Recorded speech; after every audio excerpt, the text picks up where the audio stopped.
Well,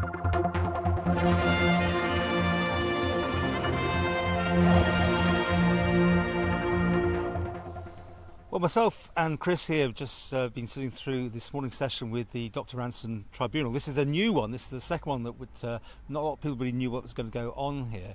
We sat through a morning of interesting debate by both sides, and I think, Chris, it's probably best if you sort of take us through this and your reactions to what we were hearing today. I wouldn't see it so much as a second appeal. I try to describe it as you and I inspecting a battlefield after the battle and trying to make sense, along with everybody else, what had been included, what hadn't been included, and what needed to be dealt with to, as it were, reconsider that battle all over again.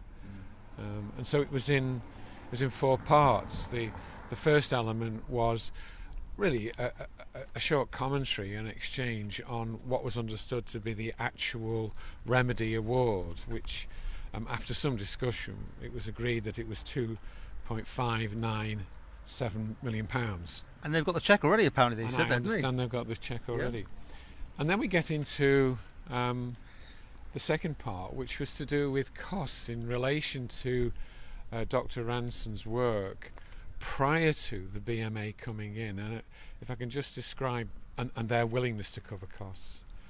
I need to remind those who aren't fully aware of this that the tribunal adjudged, and this was quite unusual, that the 70% of the cost would be awarded. The issue was, well, what's inside and what's not inside that cost envelope?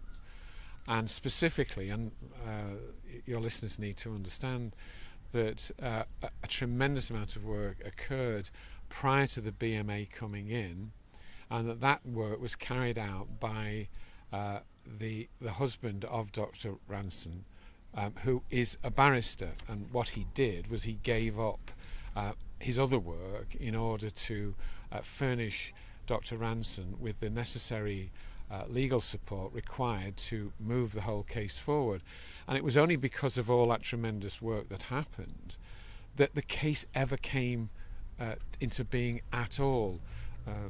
Most people will understand that that sort of support isn't available, which is why so many things don't get as far as the tribunal. So the argument is that an element of that cost should be, as it were, wrapped inside the cost envelope of the 70% allocation, and the respondent, the government's argument is it shouldn't. My instinct is it should.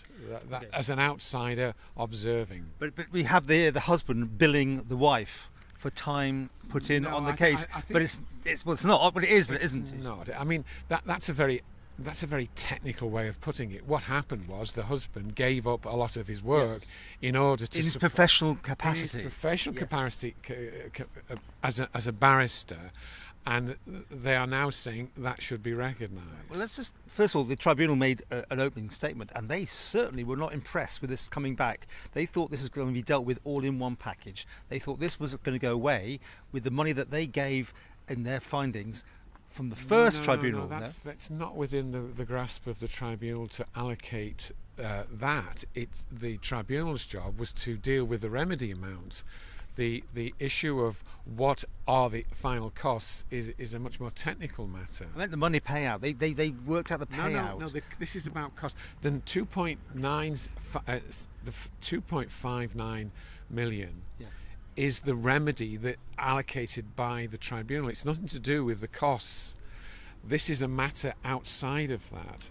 The tribunal, in their findings, were thinking that this was going to all be settled, and the second one was going to go away, right? You are talking about what's called a second claim. I'm talking about the costs. You're conflating two separate issues. Well, it's way outside of what I understood, but I'm glad you do. Okay, well, it's just a question, very simply, should the barrister's an element of the barrister's cost be included within the cost envelope or not? And I'm just an observer. My argument would be that if that barrister hadn't been there in the form of her husband, it would have had to have been somebody else. Had it been somebody else, it would have been so expensive that it would never have come to the tribunal to this resolution that we've got now. So I think there's an awful lot of thought needed to be wrapped around that process. Another aspect of this looking at the battlefield after the event sort of thing relates to Dr. Jonathan King, the Clerk of Tynwald, approaching the tribunal for appropriate documentation so that the governmental parliamentary review looking at this tribunal can establish a sensible view. And the discussion that was going on was what documentation should be put before the Parliament, the government, and its review. And I think after a lot of toing and froing, it seemed to me that there was a sort of a consensus over the matter of, well, that they should have what they want, but they need to decide what it is that they want.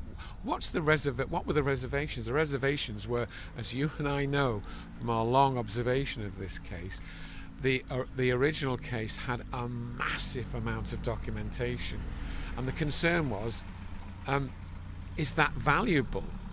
The claimant's argument through K.C. Siegel was that it would be very helpful if the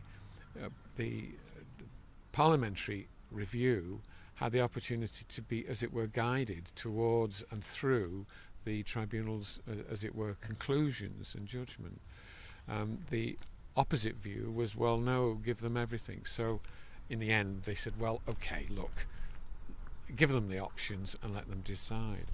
Then the final part, looking at this battlefield after the event, was a matter related to not the costs before the BMA came in, but the concept of detriment suffered after the period of time that the tribunal were considering the case. And the argument is to and fro as to whether or not there was an assumed inclusion or not. And that's now going to be a matter for the tribunal. This is the bit I was talking about earlier, by the way. This is the bit I'm talking about. Yeah. This is how they're saying, the tribunal said, we have given you the money based on everything. We assumed the second one was going to go away. We made those findings, and there's your money. That's what he said there, basically. And now they're saying, no, we want to go back, and we think there should be some more money, right? What they are saying is that this is an area that the claimant is saying this is an area not dealt with. Mm-hmm. The contrary argument is, well, it was assumed to be included. The claimant is saying this is not a significant amount we're talking about here. There's a principle around whether it was considered or not. Well, we don't know how much money we have no idea, because no one actually has a spreadsheet in front of us today. No, you're talking about costs again. You're getting mixed up. Let's not worry about the schedule of costs related to the support given by the husband. This is about, were certain areas considered within the judgment, for final judgment, or not. Mm-hmm. And the claimant's argument is that, and they did use the phrase, this is not a significant amount, but there's a principle attached to this. And I was sat listening to this thinking, well, why would one stand on principle at this stage, as it were, post the original judgment and allocation of funds? And I think, I have to say, Paul, that my take on it is there's so much bitterness and anger with this whole issue that Dr. Ranson's side, the claimant side, remains specific in taking this to its final point. It's a question of crossing T's and dotting I's here. So, we've seen the event after the battle and deciding finally, as it were, looking back, where everybody stands on certain things. Well, we heard things like the second bite of the cherry or the apple and all these things. I mean, I'm sorry, but I got the impression, and this is my impression, the tribunal in the beginning, they were quite annoyed that this was actually coming back for this whole thing, because, as again I'll keep saying, they thought this was settled and it would go away, the second one, because they gave everything that they thought in the first one, and this may yet be struck off. There was talk about that, and this is going to go back obviously for more hearings. This has not gone away, and the taxpayer at the Isle of Man is picking the tab up in there today, and they've made that quite clear as well. There were all those cases, and we also had Callum Wilde there, representing presumably the AG's department or government, whatever you want to call it. This needs to be sorted, and it needs to be sorted sooner rather than later, because the clock is still ticking and the money is going to go up, and it's coming out from the taxpayers. I absolutely cannot disagree with that at all. However, I reiterate the point that my understanding was that it was a fairly small matter which had to be considered and decided upon. We now await judgment on those matters as to see whether it is brought to a conclusion, or we go back into it and look at it further. I think the problematical thing here is presumably, potentially, the tribunal's made its findings, which may have been on not what it should have found, because the second thing is still to have happened. They made it on the whole lot, and therefore there could be a problem there. Right?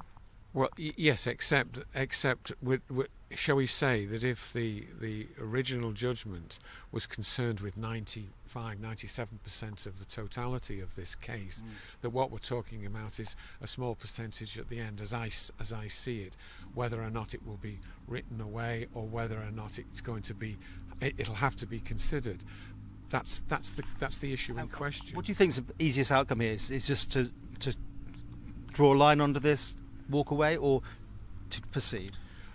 Well, you're asking me to make judgments. Well, but you saw what happened. We can only go by what we saw. I think the issue of including the barrister's costs, who happened to be the husband, who provided so much enormous amounts of work prior to the BMA coming on board, quite reasonably should be included in the costs. I think that's fair. I think personally the issue should be down to Dr. Jonathan King deciding what he does want and what he doesn't want. That's a matter for Parliament, for Tynwald to decide upon. And the remaining matter of this few last percentage points, this issue of principle, I would personally like to see resolved as quickly as possible and as soon as possible, because I do support the issue that this needs to be brought to a close. But coming back for this one, if the barrister, the husband, could that not been put forward already? Their costs in the first one. I mean, this is again why. No, you're getting. Sorry, Paul. I'm happy because I don't understand. You're getting the issue of costs, which has to be considered at the end. It's everything here, Chris. Everything in there is so important. Now, it doesn't matter. It's all about money, right? They are going back because there's more money to be had, right? Or potentially. No, it's not a question of more money on the husband's costs. I didn't say that. I said there's more money. I meant there's more money that's still potentially to be paid out. Regardless of cost, has dictated. They have judged that 70% of the costs will be paid. Right.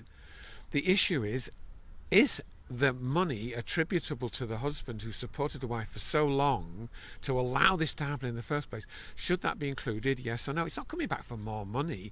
It's describing whether or not it should be included, and that's the major. And that could have happened on the first tribunal. No, the matter of costs are finalised at the end. It wasn't a question of excluding it in the tribunal. This issue of costs is not about a second appeal or a second claim. It's about establishing the facts around what is and is not included in the costs. Okay. Well, I don't know if I got what you got out of it, because I saw something completely different. But it's interesting. We wait to see now what happens, because there could be the two parties getting together and sorting this out quite quickly, I think. I would hope that is the case, but I do please ask you not to conflate the issue of establishing retrospectively what the cost should be, which is a fairly routine matter, and the other matter as to whether or not certain detriments post the period up to which the tribunal adjudged the matter should be considered to be included or not. Indeed, but the argument was there that they think they had included it, and we're going around in circles here. You see one thing, I see another. I agree that that's so. What was thought. It could have all been dealt with potentially in the first case. That's what I'm saying. And it came up today, and the tribunal could be in trouble here as well because they've made their payment on what they thought was a complete whole lot. No. I think it's just sensible, wise deliberation and exchange between the two parties can resolve. Just like us. Indeed.